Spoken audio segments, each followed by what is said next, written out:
Hello students, this is BSI academy classes. BSI academy के इस online platform पर आप सभी का एक बार फिर से बहुत बहुत स्वागत है। आप सभी को पता है हमने जो है लास्ट सीरीज में यूजीसी नेट का कंप्लीट क्वेश्चन पेपर सॉल्व किया है। उसके साथ साथ एमपी सेट का जो क्वेश्चन पेपर होता है वो भी हमने कंप्लीट सॉल्व कर लिया है। ठीक है, और आज जो है मैं आप सभी के लिए एक बहुत ज्यादा मोस्ट इंपोर्टेंट टॉपिक यहां से लेकर आया हूं। चाहे वो हाल ही में अभी मध्य प्रदेश सेट का एग्जामिनेशन हो जो कि 1 मार्च को आयोजित होने वाला है, या फिर वो यूजीसी नेट जैसे अन्य एग्जाम हो, वो सभी के लिए मोस्ट इंपोर्टेंट है। या फिर अभी टीयर 2 का एग्जामिनेशन जो केवीएस, एनवीएस और ईएमआरएस का स्टार्ट होने वाला है, वहां के लिए भी ये मोस्ट इंपोर्टेंट क्वेश्चन है। क्योंकि सबसे पहले तो दोस्तों ये बहुत ज्यादा रिपीटिंग क्वेश्चन है और फेवरेट क्वेश्चन है लाइब्रेरी साइंस का। ठीक है, अगर आप लोग लाइब्रेरी साइंस की एग्जाम्स की प्रिपरेशन कर रहे हैं तो लाइब्रेरी साइंस के जो 5 लॉज हैं जिन्हें एसआर रंगनाथन साहब ने 1931 में दिए थे, जो कि लाइब्रेरी साइंस के यहां पर बैकबोन माने जाते हैं, बहुत मजबूती से एक तरीके से बैकबोन माने जाते हैं, वो टॉपिक हम आज पूरा कंप्लीट करेंगे। सारे की सारे 5 लॉज जानेंगे और अंत में बहुत इंपॉर्टेंट एमसीक्यू क्वेश्चन भी सॉल्व करेंगे। लेकिन इसके साथ साथ मैं आपको छोटी सी जानकारी शेयर करना चाहता हूं। अगर आप लोग UGC NET examination, SET examination, KVS, NVS, EMRS या फिर DSSB जैसे एग्जाम्स की प्रिपरेशन कर रहे हो तो हमारी एकेडमी पर आप कोर्सेज सारे रनिंग है। चाहे आप बीएसआई एकेडमी की वेबसाइट पर जाके कोर्सेज ले सकते हैं या फिर आप दिए गए कॉन्टैक्ट नंबर से संपर्क कर सकते हैं। ठीक है, सारे की सारे कोर्सेज यहां पर रनिंग है। और टीयर 2 के जो एग्जामिनेशन है यहां पर ईएमआरएस और केवीएस के, यहां पर इन दोनों चीजों के, चाहे वो ईएमआरएस एग्जाम हो चाहे वो केवीएस एग्जाम हो, इन दोनों के यहां पर टीयर 2 के जो एग्जाम हमारे होते हैं उन दोनों के यहां पर ऑलरेडी कोर्सेज भी चल रहे हैं। तो आप वेबसाइट पर जाके या फिर इसके साथ साथ आप हमारे डायरेक्टली जो कांटेक्ट नंबर दिया है वहां से बात करके इन सारे कोर्सेज के बारे में जानकारी ले सकते हैं। ठीक है, तो दोस्तों स्टार्ट करते हैं हम लॉज ऑफ लाइब्रेरी साइंस। बहुत बेसिक से समझेंगे। सबसे पहले हम लॉज ऑफ लाइब्रेरी साइंस की इंट्रोडक्शन देखते हैं। यहां पर पुस्तकालय विज्ञान के जो 5 नियम हैं वो सबसे पहले यहां पर डॉक्टर एसआर रंगनाथन साहब ने दिए थे। यहां पर क्लियरली मेंशन है, the 5 laws of library science was propounded by doctor SR Ranganathan in 1931। यहां पर दोस्तों बहुत क्लियरली ये मेंशन किया हुआ है कि पुस्तकालय विज्ञान के जो 5 नियम हैं वो डॉक्टर एसआर रंगनाथन द्वारा 1931 में प्रतिपादित किए गए थे। कई बार डायरेक्टली यहां से क्वेश्चन, एमसीक्यू क्वेश्चन आपके एग्जाम पेपर में बनता है कि जो हमारे लाइब्रेरी साइंस के जो 5 लॉज हैं उन्हें यहां पर कब दिए गए थे। तो आप सभी लोगों को याद रखना है, सबसे पहले तो जो 5 लॉज हैं वो यहां पर डॉक्टर एसआर रंगनाथन ने दिए थे। ठीक है, किसने दिए थे? तो सबसे पहले तो वो डॉक्टर एसआर रंगनाथन के द्वारा दिए गए थे और इसके साथ साथ दोस्तों वो यहां पर 1931 में दिए गए थे। ठीक है, और these laws from the philosophical foundation of librarianship and guide the planning, organisation and functioning of libraries. ये जितने भी यहां पर लॉज हैं लाइब्रेरी साइंस से रिलेटेड दोस्तों, ये पुस्तकालय विज्ञान की दार्शनिक नींव बनाते हैं। ठीक है, और इसके साथ साथ जितने भी यहां पर लाइब्रेरीज हैं उनकी प्लानिंग करने के लिए या फिर उनका ऑर्गेनाइजेशन करने के लिए या फिर उनकी फंक्शनिंग करने के लिए यहां पर उनका मार्गदर्शन करने के काम करते हैं। ठीक है, अब दोस्तों हम ये देखते हैं कि सबसे पहले 1931 में जो 5 लॉज ऑफ लाइब्रेरी साइंस जो डॉक्टर एसआर रंगनाथन ने हमें दिए थे, लेकिन 1931 से पहले यहां पर लाइब्रेरी सिस्टम में क्या चीज ऐसी चलती थी जो हमें यहां पर इतनी फ्रूटफुल लाइब्रेरी को आगे बढ़ाने पे कहीं ना कहीं नहीं हो पाई। ठीक है, तो सबसे पहली जो चीज थी, आप सभी को ध्यान रखना है कि जितने भी यहां पर कपबोर्ड्स जो लाइब्रेरीज में होते थे, ठीक है, जितने भी यहां पर कपबोर्ड्स जो लाइब्रेरीज में होते थे वो क्लोज्ड कपबोर्ड्स होते थे। ठीक है। और एक बहुत बड़ा यहां पर ड्रॉबैक जो था 1931 से पहले जितने भी यहां पर लाइब्रेरीज थी वो डिजिटली नहीं होती थी, उनकी यहां पर अवेलेबिलिटी जो है वो डिजिटल या फिर उनकी एक्सेसिबिलिटी यहां पर ऑनलाइन नहीं होती थी।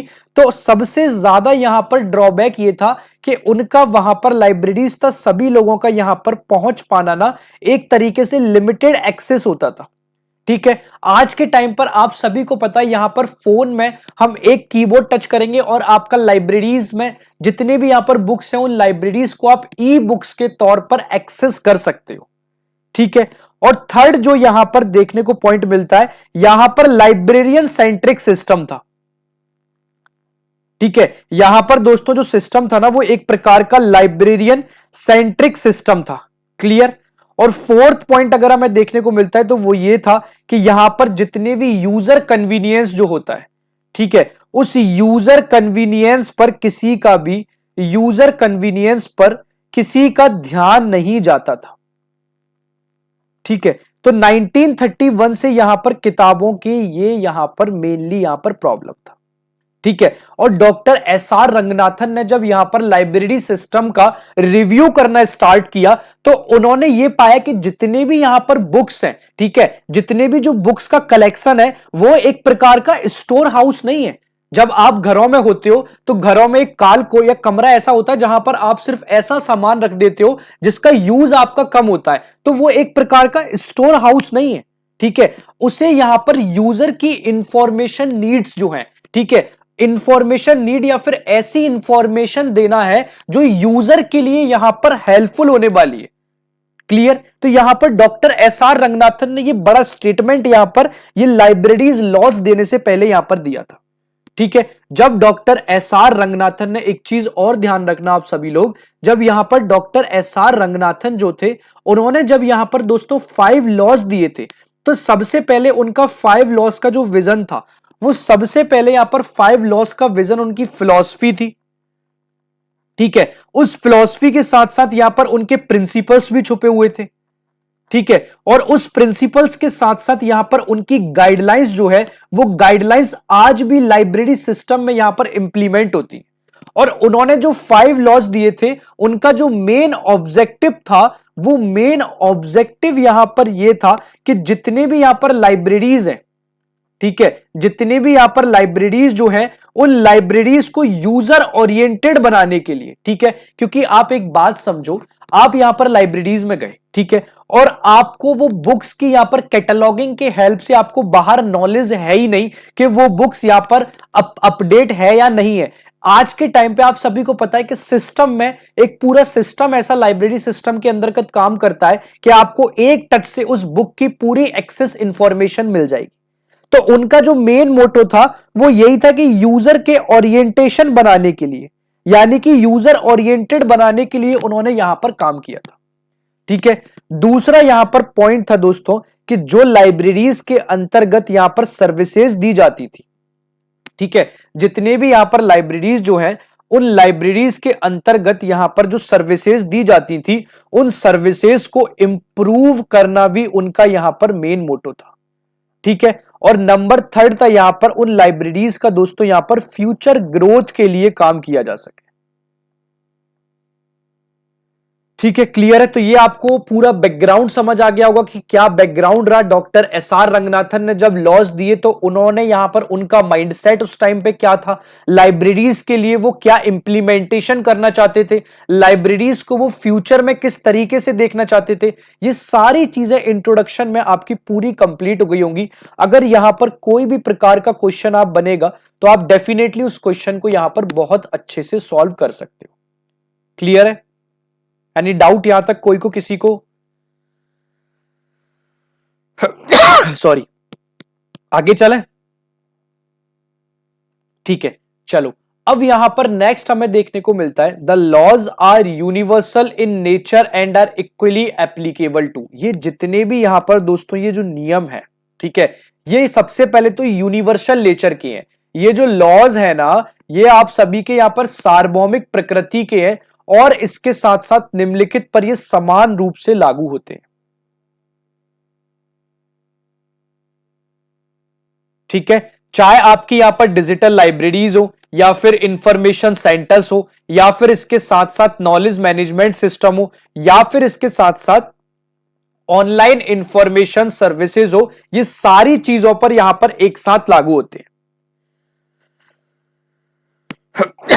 आज अगर आप जितने भी बड़े बड़े जो यहां पर प्लेटफॉर्म है, चाहे वो गूगल हो, ठीक है, सबसे पहला आप गूगल को ध्यान रख सकते हो, ठीक है। दूसरा आप यहां पर विकिपीडिया देख सकते हो, ठीक है। तीसरा जो है आप यहां पर राकुतेन नॉलेज हब देख सकते हो,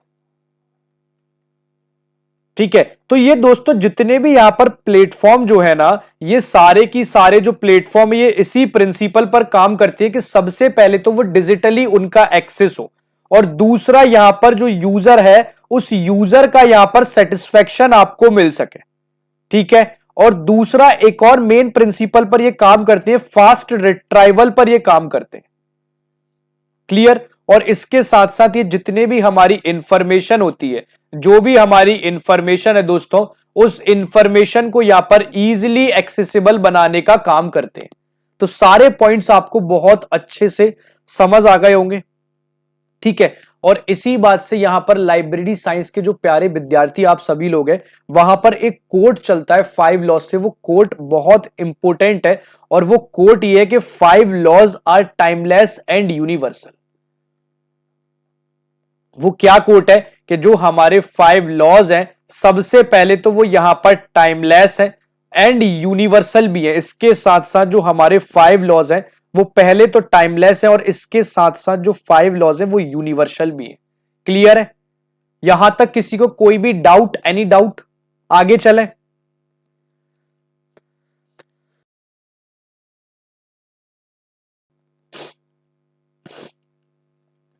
आप सभी को यहां पर लाइब्रेरी सिस्टम क्या है, लाइब्रेरी सिस्टम का बैकग्राउंड क्या है, 5 लॉस क्यों दिए थे, बहुत डीपर में समझ आया होगा। और जितने भी यहां पर अदर प्लेटफॉर्म्स हैं वो कहीं ना कहीं यहां पर इन्हीं लॉस पर जो डॉक्टर एसआर रंगनाथन ने यहां पर 1931 में प्रस्तुत किए थे, वो इस लॉस पे आज भी काम कर रहे हैं। That is the most important point.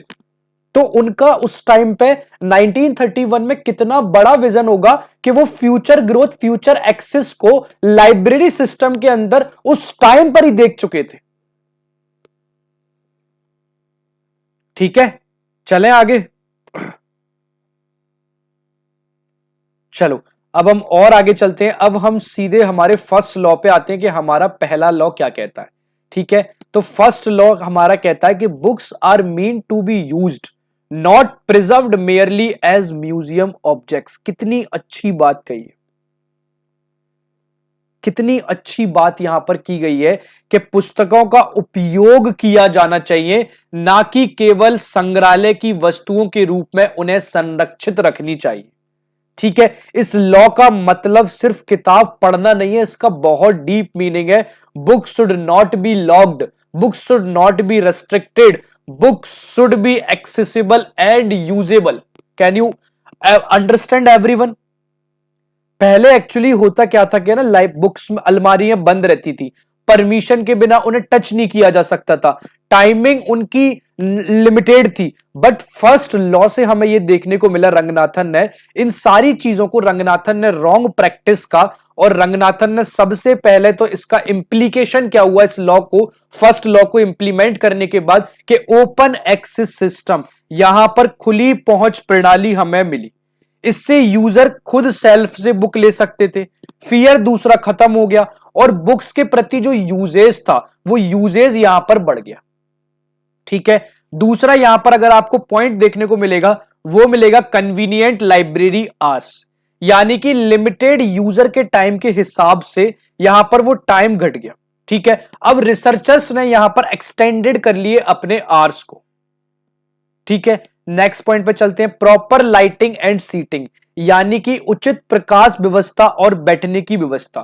यानी कि आज के टाइम पे लाइब्रेरीज में उस रीडिंग को कंफर्ट बना दिया गया है कि आप एक लॉन्ग टर्म सिटिंग भी यहां पर कर सकते हैं। ठीक है, इसके साथ साथ फर्स्ट लॉ के इंप्लीमेंटेशन में हमें देखने को मिलेगा कि यूजर फ्रेंडली बिल्डिंग डिजाइन, जितने भी यहां पर उपयोग करता है, जो यूजर्स है लाइब्रेरी के अंदर, उनसे अनुकूल ही यहां पर भवन डिजाइन किया गया है। ठीक है, यहां पर क्लियर एंट्री है, इजी नेविगेशन दिए गए हैं, लिफ्ट्स दिए गए हैं, रैंप्स दिए गए हैं। आप वर्तमान की जो लाइब्रेरीज बन रही हैं तो उनके अंदर आपको सारी ये फैसिलिटीज मिल जाएंगी। ठीक है।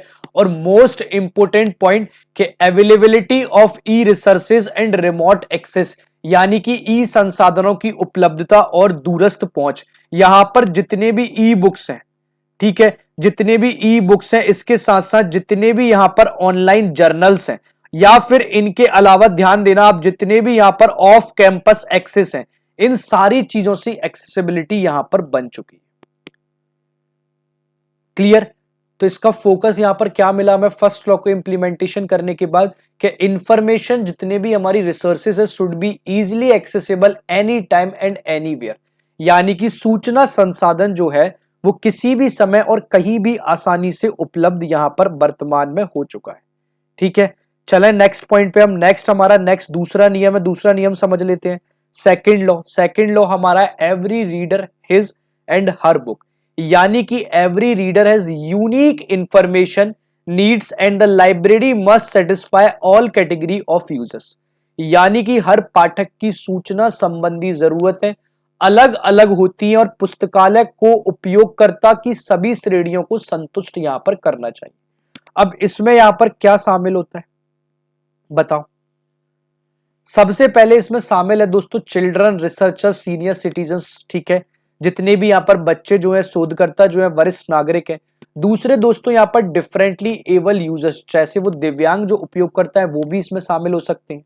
ठीक है, क्योंकि यहां क्लियरली इस लॉ में बात की गई है कि हर पाठक की अपनी किताब, यानी कि every reader his and her book and every reader has unique information needs and the library must satisfy all category of users. ठीक है। थर्ड पॉइंट यहां पर क्लियरली दिख रहा है कि prisoners and rulers communities, and the fourth point है implications. ठीक है। और फिफ्थ पॉइंट है यहां पर नीड बेस्ड कलेक्शन डेवलपमेंट करना। और जो लास्ट है बहुत इंपॉर्टेंट है, स्पेशल फॉर्मेट्स जैसे कि ब्रेल जो हो गया, ऑडियो जो हो गया, बुक्स लार्ज प्रिंट जो हो गया, इन सभी चीजों के लिए भी यहां पर यूजफुल है। ठीक है। फिर हम फोकस देखें, मुख्य उद्देश्य इसका देखें तो यूजर सेटिस्फेक्शन जो सेकंड लॉ है उसका यहां पर मुख्य उद्देश्य हमें देखने को मिल रहा है कि यूजर का सेटिस्फेक्शन, यानी कि उपयोगकर्ता कितने यहां पर संतुष्ट है। क्लियर यहां तक।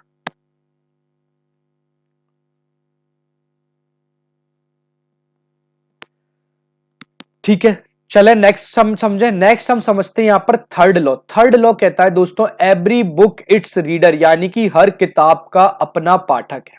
ठीक है, यहां पर बोला जा रहा है कि every book has a potential reader and it is the responsibility of the library to connect the book with its reader, यानी कि हर किताब का एक संभावित पाठक होता है और इसके साथ साथ लाइब्रेरीज यानी कि पुस्तकालय का यह दायित्व है कि वह किताब को उसके पाठक से जोड़े। क्लियर है। और इसे निम्न माध्यमों से प्राप्त किया जा सकता है। वो माध्यम क्या क्या हो सकते हैं तो दोस्तों सबसे पहले तो किसी भी बुक सिस्टम के अंतर्गत यहां पर उनका क्लासिफिकेशन और कैटलॉगिंग करके रखना। दूसरा यहां पर मोस्ट इंपोर्टेंट है उनकी इंडेक्सिंग करना और इसके साथ साथ उनका एब्स्ट्रैक्टिंग करने का काम करना। तीसरा दोस्तों यहां पर मोस्ट इंपोर्टेंट पॉइंट है OPAC online public access cataloguing and नए नए डिस्कवरी टूल्स, खोज उपकरण ऐसे खोजना जो डायरेक्टली यहां से हमें हेल्प कर सके। और फोर्थ है दोस्तों यहां पर डिस्प्लेज, एग्जीबिशंस एंड पब्लिसिटी पर ध्यान देना। ठीक है, चलो थर्ड लॉ हमने यहां पर कंप्लीट कर लिया। अब हम यहां पर अपने फोर्थ लॉ पे चलते हैं। ठीक है, फोर्थ लॉ क्लियरली यहां पर कहता है save the time of the reader, यानी कि पाठक का समय बचाएं। और वो क्लियर कहता है कि यहां पर जो भी हमारा पाठक है, यानी कि जो भी हमारा यूजर यहां पर होता है, वो कहीं ना कहीं दोस्तों यहां पर मनी से ज्यादा वैल्यूबल है। पाठक का जो समय है ना वो अत्यंत मूल्यवान होता है और इसे व्यर्थ नहीं जाना चाहिए, यानी कि the time of the reader is extremely valuable and should not be wasted. वो कभी भी रिपीट नहीं होता। एक बार जब किसी व्यक्ति का टाइम निकल जाता है तो डू रिमेंबर दिस थिंग, वो कभी भी रिपीट यहां पर नहीं होगा। ठीक है। और दूसरा यहां पर लाइब्रेरी का जो काम है वो किसी भी तरीके का यहां पर डिलेनेस हटाना और उसको कंफ्यूजन खत्म करना। ठीक है, अब इनको यहां पर किन माध्यमों से यहां पर प्राप्त किया सकता है?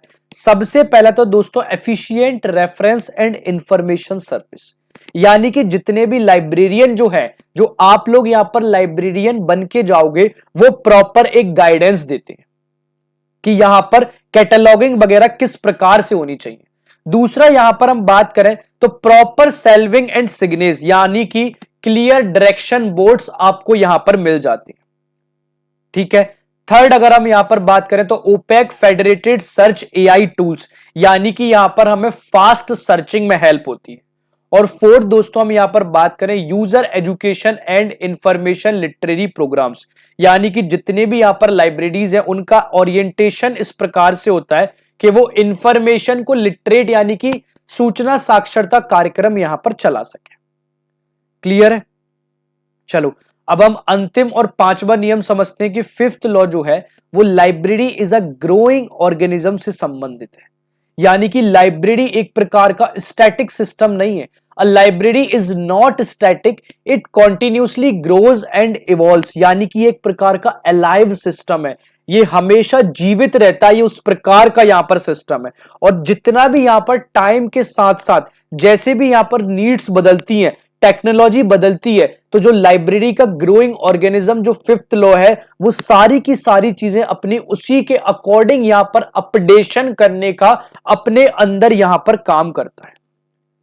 क्लियर? तो यहां पर फिफ्थ लॉ से हमें क्लियरली ये समझ आता है कि library is not static, it continuously grows and evolve system. अब एरियाज ऑफ ग्रोथ में हमें क्या क्या देखने को मिलता है? जितने भी दोस्तों हमारी यहां पर बुक्स हैं, ठीक है, जितने भी यहां पर हमारी बुक्स हैं, बुक्स के साथ साथ जितने भी हमारी यहां पर ई बुक्स हैं, और ई बुक्स के साथ साथ जितने भी हमारी डेटा बेसेस है, ये सारी की सारी चीजें हमें एरियाज ऑफ ग्रोथ पर देखने को मिलती है। दूसरा यहां पर हमें यूजर्स, जितने भी यहां पर न्यू जनरेशन जो यूजर्स हैं और उनके बारे में, उनकी सर्विसेज के बारे में जानकारी प्राप्त होती है। तीसरा हमें यहां पर न्यू स्किल्स और ट्रेनिंग के बारे में भी जानकारी मिलती है। और फोर्थ हमें हम बात करें तो स्टाफ लाइब्रेरीज इंफॉर्मेशन टेक्नोलॉजी पे बात करती है। और फिफ्थ जो बहुत इंपॉर्टेंट पॉइंट है दोस्तों वो एआई ऑटोमेशन पर भी यहां पर काम करता है। ठीक है, समझ आ गया? तो हमने ये 5 लॉज ऑफ लाइब्रेरी साइंस को बहुत डीप समझे, इन डेप्थ समझे और बहुत जल्दी खत्म करें, क्योंकि ये बहुत इंपॉर्टेंट है और हर एग्जाम के लिए आपके इंपॉर्टेंट है। अब यहां पर इंपॉर्टेंट एमसीक्यू हम समझ लेते हैं। सबसे पहला यहां पर क्वेश्चन है कि who formulated the 5 laws of library science, यानी कि पुस्तकालय विज्ञान के 5 नियमों का प्रतिपादन किसने किया था? तो अभी हमने पढ़ा डॉक्टर एस आर रंगनाथन जो थे, डॉक्टर एस आर रंगनाथन जो यहां पर थे, डॉक्टर एस आर रंगनाथन ने 1931 में 5 लॉज ऑफ लाइब्रेरी सिस्टम का यहां पर प्रतिपादन यहां पर किया था। इसी वजह से इन्हें father of library science in India भी यहां पर कहा जाता है। इन्हें यहां पर father of library science in India भी इनको यहां पर कहा जाता है। क्या कहा जाता है? Father of library science in India भी यहां पर इनको कहा जाता है। क्लियर है? ठीक है, दूसरा मेलविल डेवी की बात करें तो इन्होंने यहां पर डेवी डेसिमल क्लासिफिकेशन सिस्टम की बात की थी। सीए कटर की बात की थी तो इन्होंने यहां पर जो कैटलॉगिंग होता है उस कैटलॉगिंग सिस्टम के रूल्स की यहां पर इन्होंने बात की थी। ठीक है, और तीसरा है यहां पर डब्ल्यू बी सायस की हम बात करें तो इन्होंने जो है लाइब्रेरी क्लासिफिकेशन राइटर की यहां पर बात की थी। इन्होंने क्या बात की थी? इन्होंने यहां पर लाइब्रेरी क्लासिफिकेशन राइटर की जो है इन्होंने यहां पर बात की थी। चले नेक्स्ट क्वेश्चन पे। क्वेश्चन नंबर सेकंड है दोस्तों यहां पर which law of library science emphasises books are for use, यानी कि पुस्तकालय विज्ञान का कौन सा नियम पुस्तकें उपयोग के लिए है पर जोर देता है? ठीक है, अभी हमने पढ़ा फर्स्ट लॉ जो है वो क्लियरली यहां पर फर्स्ट लॉ का एग्जैक्ट स्टेटमेंट है कि books are for use, books locked नहीं होनी चाहिए, इजी एक्सेस होनी चाहिए। तो जो यहां पर हमारा पहला लॉ है वो हमें यहां पर फाउंडेशन भी बताता है और फाउंडेशन के साथ साथ ना हमें उनके यूजेस के बारे में भी बताता है। क्लियर? चले नेक्स्ट क्वेश्चन पे, क्वेश्चन नंबर थर्ड समझते हैं। क्वेश्चन नंबर थर्ड है दोस्तों यहां पर प्रत्येक every reader his her book is the law of library science, यानी कि प्रत्येक पाठक को उसकी पुस्तकालय मिले। पुस्तकालय विज्ञान का ये कौन सा नियम है? अगर हम देखें तो ये जो है सेकंड लॉ है। कौन सा लॉ है? Second law. क्योंकि अभी हमने देखा था जो सेकंड लॉ है वो पूरी तरह सबसे पहले तो यहां पर एक प्रकार का रीडर सेंटर्ड है, ठीक है। और यहां पर क्लियरली लिखा था कि जितने भी यहां पर हर एक रीडर्स हैं उन हर रीडर्स की यहां पर इंफॉर्मेशन नीड्स जो है वो अलग अलग होती है। तो सेकंड लॉ इसका यहां पर करेक्ट आंसर होगा, ठीक है। क्वेश्चन नंबर 4 देखते हैं। The concept of open access system in library support which law? पुस्तकालय में मुक्त द्वार प्रणाली की अवधारणा किस नियम का समर्थन करती है? ठीक है। अब ओपन एक्सेस सिस्टम है क्या? तो ओपन एक्सेस सिस्टम एक ऐसा सिस्टम है यहां पर जितने भी यूजर्स जो होते हैं वो यूजर्स यहां पर खुद सेल्फ से बुक ले लें। यूजर यहां पर खुद सेल्फ से बुक लें, ये यहां पर ओपन एक्सेस सिस्टम यहां पर होता है, ठीक है। और ये डायरेक्टली यहां पर सपोर्ट करता है। और ये किस चीज को सपोर्ट करता है कि बुक्स आर फॉर यूज, यानी कि बुक्स जो है वो यूज के लिए यहां पर होती है, ठीक है। तो वो कौन सा यहां पर यूज करता है? वो फर्स्ट लॉ करता है। डायरेक्टली स्टेटमेंट आपको देखने को मिल गया कि बुक्स आर फॉर यूज।